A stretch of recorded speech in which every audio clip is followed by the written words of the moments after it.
The cold temperatures have finally settled in over the state of Maine, but the snow is still elusive.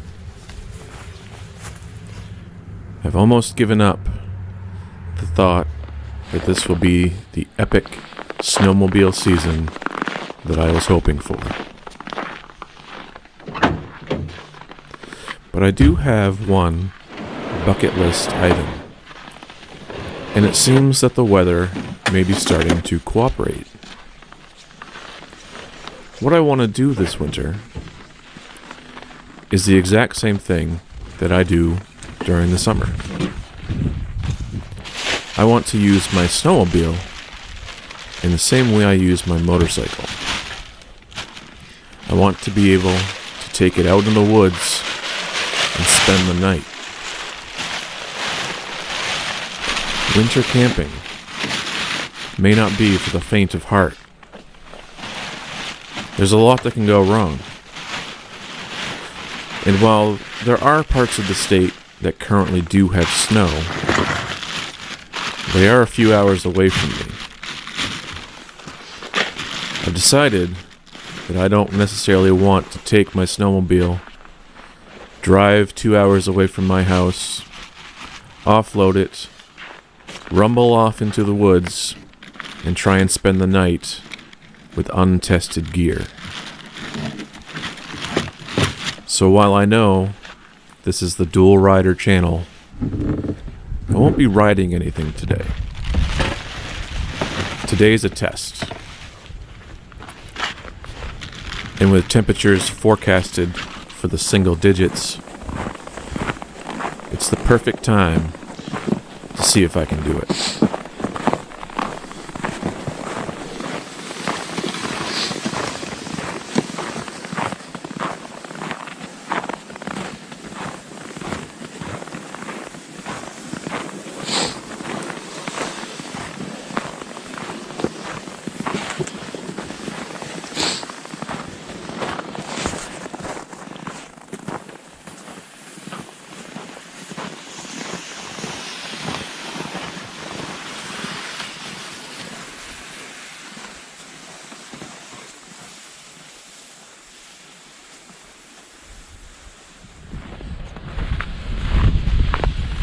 For winter camping, you need to supplement your summer gear.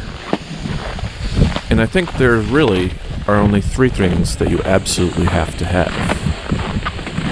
One is a warm sleeping bag. Keep in mind that when you buy a low temperature sleeping bag, the temperature rating isn't the recommended temperature to use the bag. It's the absolute extreme.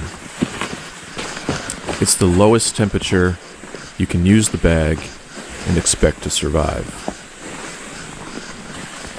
If you want to be warm and comfortable, your bag should be rated for at least 20 degrees lower than the temperature you expect to use it.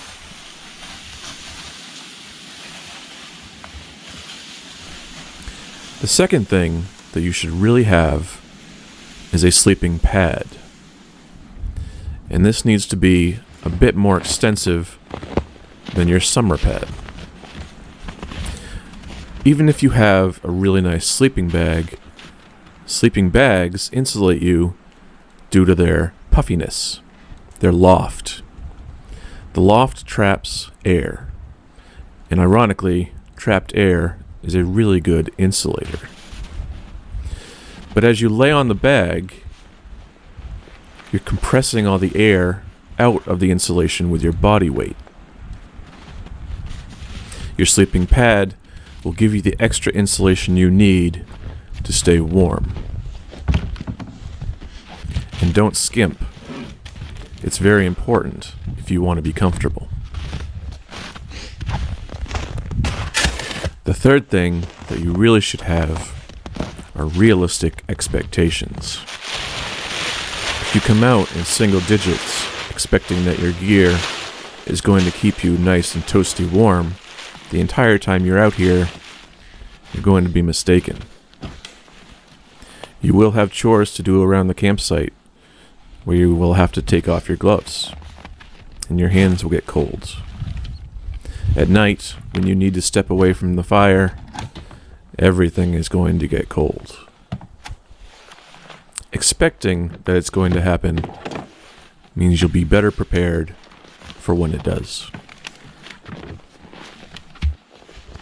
Pretty much everything else is optional. I'm using my hammock tonight, but realistically, I could make a bushcraft shelter. I could sleep in a tent. I could sleep under a tarp. If there was enough snow, I could make a snow cave. And if I wanted to be really comfortable, I could bring out a hot tent. It's really up to you.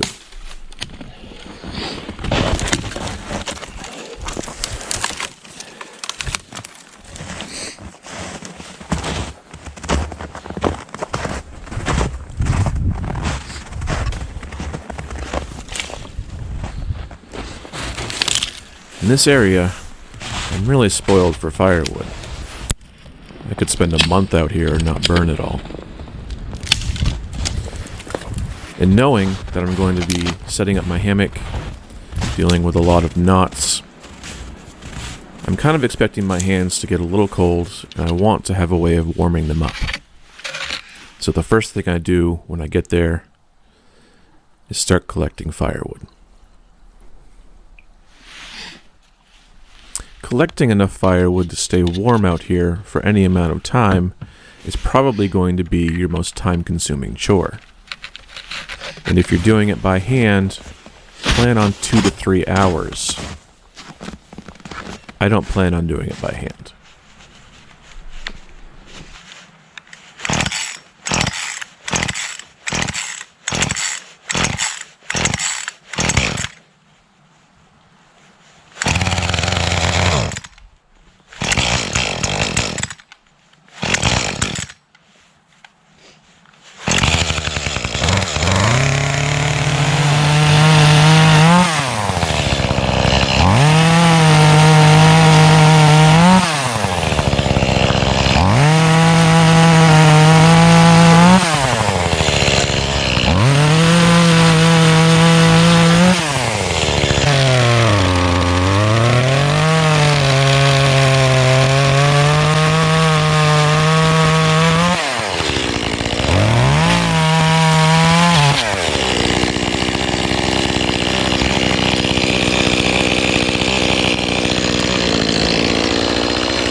Now I've got enough wood, at least to start a fire, and to keep it going for a little while. I'm not going to start it just yet. I think I'll go ahead and set up the hammock.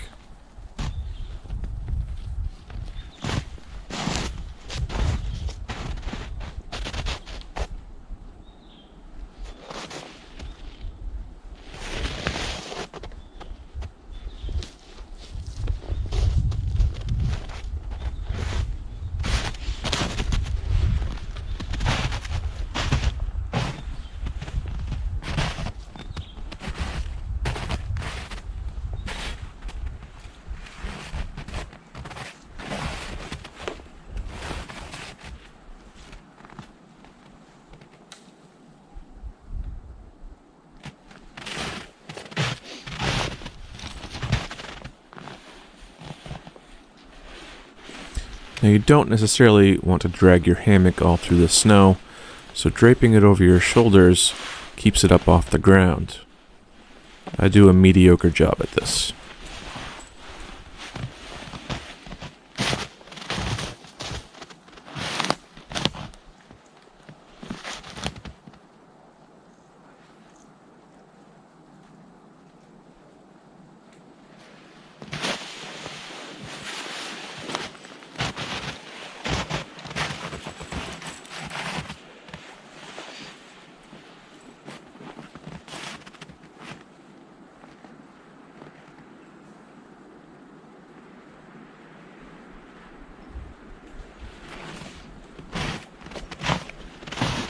I quickly realized that the trees I've selected are too close together.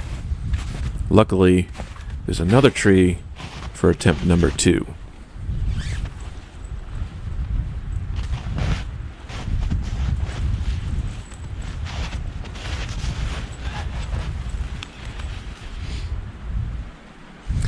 Now this isn't bad, but I'm gonna raise it up as much as I can. I don't want there to be any chance of my butt hitting the snow tonight. If you want to test to see if you've got a good angle on your straps, extend your thumb and index finger and hold it level to the ground. The strap should match this angle.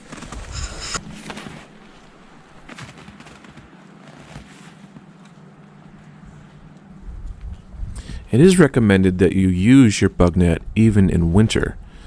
They say it helps to trap air and therefore heat inside the hammock.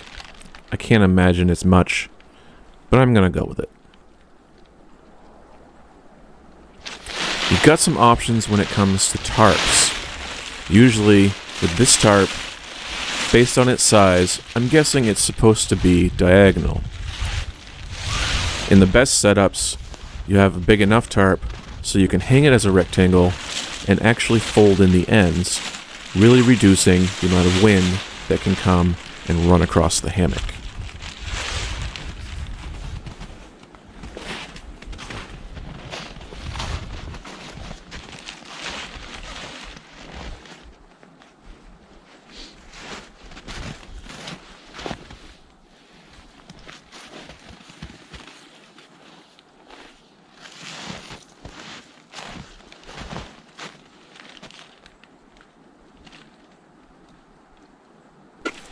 If you don't have a handy tree for your tie-offs, keep in mind the ground is frozen, so it's going to be difficult to get stakes in there. If there's any snow, you can use a snow anchor, which is basically a piece of wood with your tie-off wrapped around it, buried in the snow. These hold exceptionally well, especially once the snow freezes solid.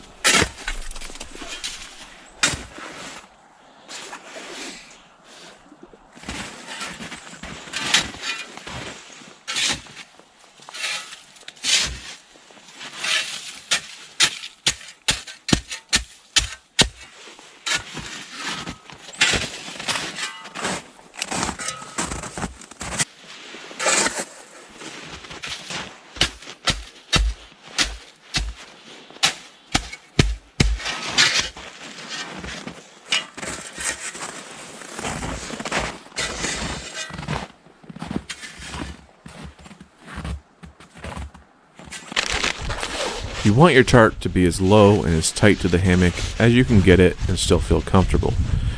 The closer it is, the more it's going to block the wind, and the more it's going to trap heat in. Now that being the case, it would have been a lot easier had I put on my underquilt first, because there isn't a lot of room under the tarp now, but it's still doable. Now, an underquilt does for a hammock the same thing that a sleeping pad does if you're sleeping on the ground or in a tent. It's the insulation that is going to make up for the lack of insulation at the compressed sections of your sleeping bag. Like sleeping bags, underquilts have a temperature rating. Now realistically, the quilt is only a supplement to the insulation, so it doesn't need to be quite as low as your sleeping bag. For tonight, I'm staying in a negative 25 degree sleeping bag while my underquilt is only rated for 20 degrees. And spoiler alert, it did work really well for me. Also keep in mind that you can buy lighter weight underquilts and use multiple layers. You can stack 2 or 3 lightweight underquilts under here and get some really good insulation.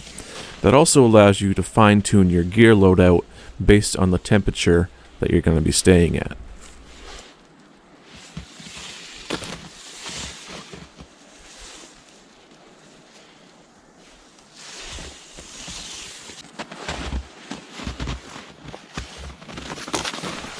This sleeping bag I'm using is quite lofty. It's got a lot of puffiness and it's a bit unruly when you take it out of the stuff sack.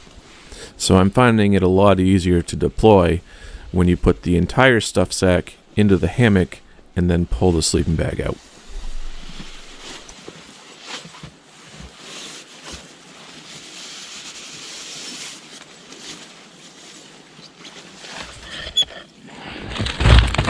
It's a good idea to take your gloves off when you're collecting your tinder. They might be wet, and wet tinder doesn't burn. I did a poor job at this.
The dry leaves I collected burned really fast, too fast to ignite the wood.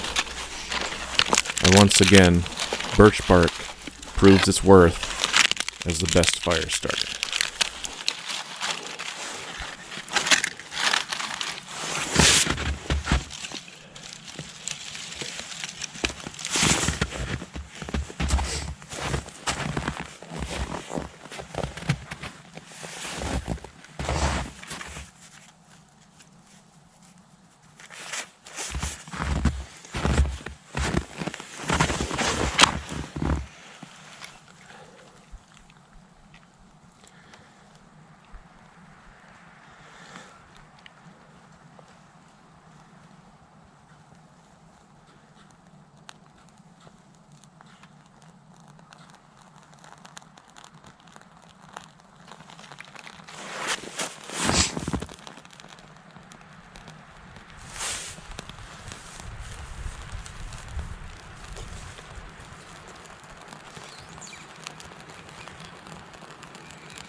Most of the time, the closest my family gets to being able to see what I do is in these videos. The great part about camping close to home is that they get to come down for a visit.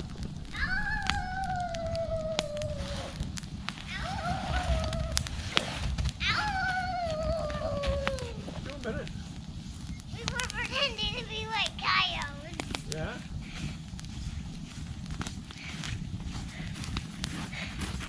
Did you hear us coming? No.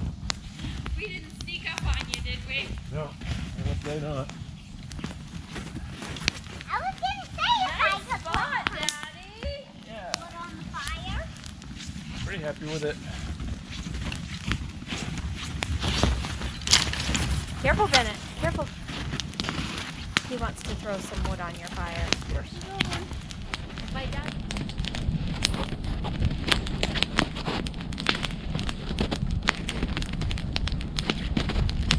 Careful, honey, where you're stepping, okay? Because there's no fire ring. If there was a fire ring, that would be better. Yes, you just need to be How about mindful that? of where you're stepping. Well, it's good that he brought a chainsaw, though. Yeah, we can fight them off with the chainsaw. Oh, you brought your chainsaw? Of course I did. Oh, What do you think I'm doing this by hand? I thought you hand cut all those No. logs. You kidding me? I guess it makes sense that you brought your chainsaw, but I thought you would hand cut them. Well, it's good that you brought Well, I your thought it was chainsaw. awful lofty that you were gonna cut a tree down. 2 trees, maybe. Yeah. Oh, I hear Okay, now it makes more sense. them. Oh, this is not.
I really think that the best way of eating while you're out here is by making a tinfoil dinner.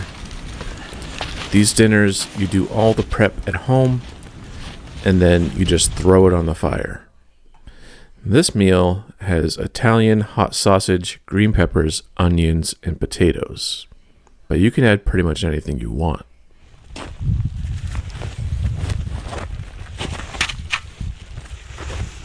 It's been on the fire for about half an hour now, so I am going to get some fresh coals underneath it and then spin it around to try and get it to cook evenly.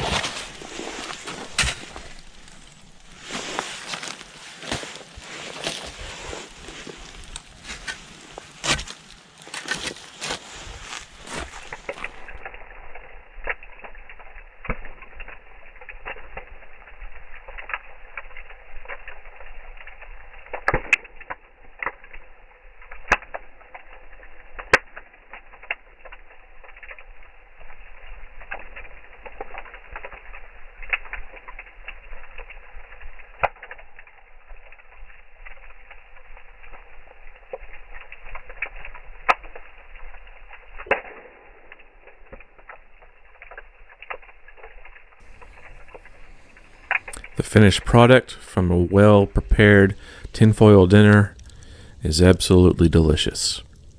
And you have to do almost nothing at the campsite. Man, that moon is just coming right up. It's been rising since this afternoon, and it's bright. It's keeping this place lit up.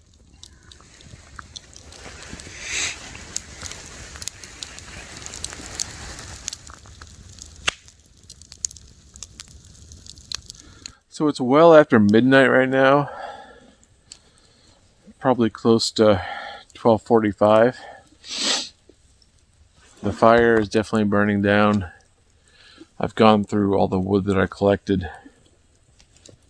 And I'm noticing it's about 4 degrees right now.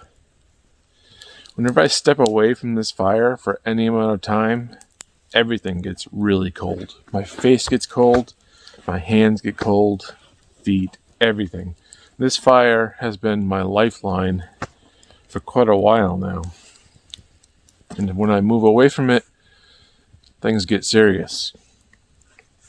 Now, I do want to get some sleep tonight, which means I have to climb into that hammock. And that's at 4 degrees right now. That's cold. And I've got to warm it up with my own body heat. It doesn't sound like very much fun. So anyway, I'm going to try and crawl into that sleep system and see if I can stay warm.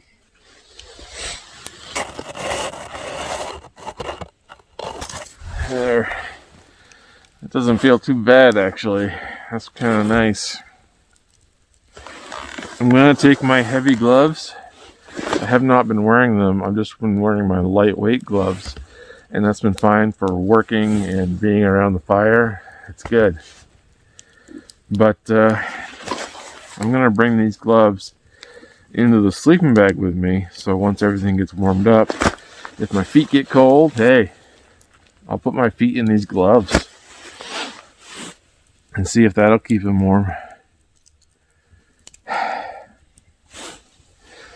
Fire is really the lifesaver here. Without it, I don't know how things are going to go. Now, there's plenty of wood around here. I could keep it going all night pretty easily, but I just don't have a way of sleeping out here. You know, I don't have a sleeping pad, so I can't just set up out here by the fire and spend the night out here. I'm really tied to the hammock at this point. So we're going to see how that goes. Let's do it.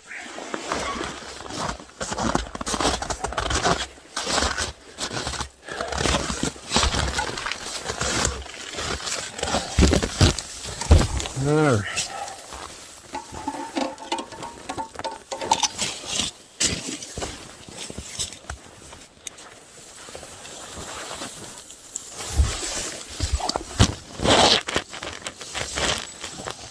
So one thing I definitely will keep track of is, when you're moving around the campsite and everything, especially if you have really warm boots on, your feet can get sweaty.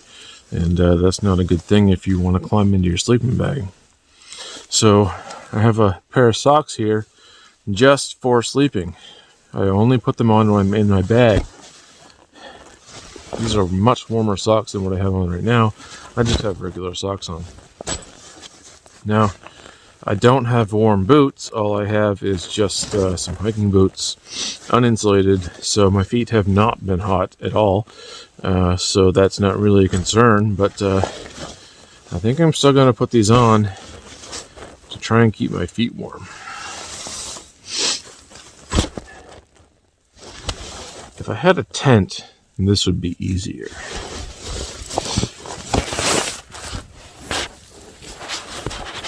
And here's the real issue.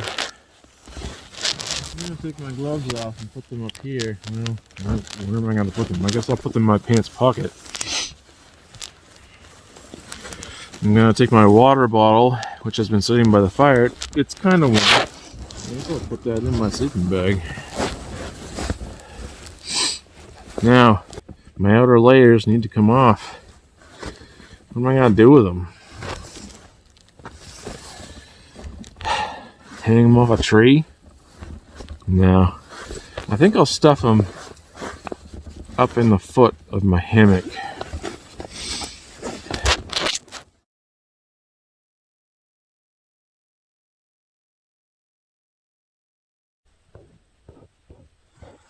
Man, isn't it nice once you're in here?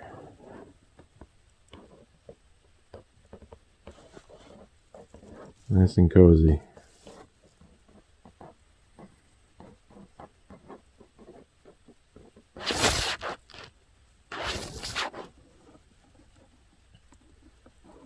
All right. Let's see if I can get some sleep.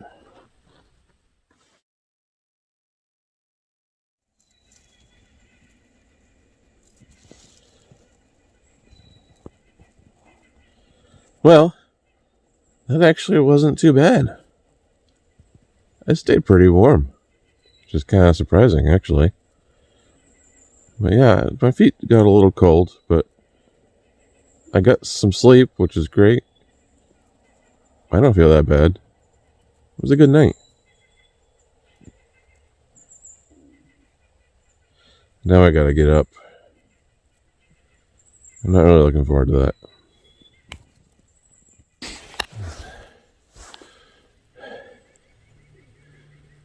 My boots were a little cold this morning. Not too bad. They'll warm up. Well, I don't know. I think I've had enough. Let's go home.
The forecast had called for temperatures in the mid-single digits.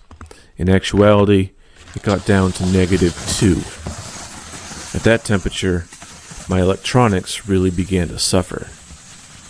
Batteries obviously don't last as long, but on top of that, my phone was giving me a low temperature warning.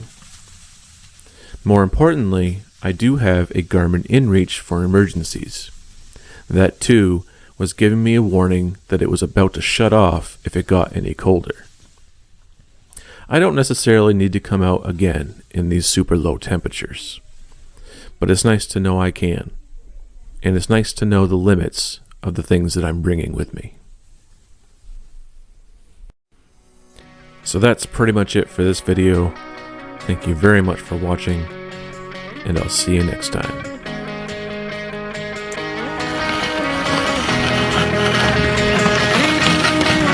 This is a great spot.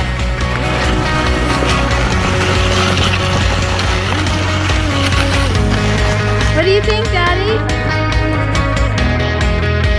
Nice. Look at all that.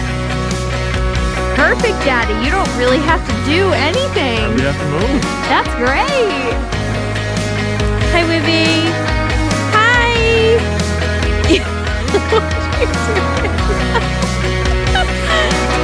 What do you think of this as a campsite, Bennett? Now we need to get Daddy's stuff down here. I want to see this all set up in the light.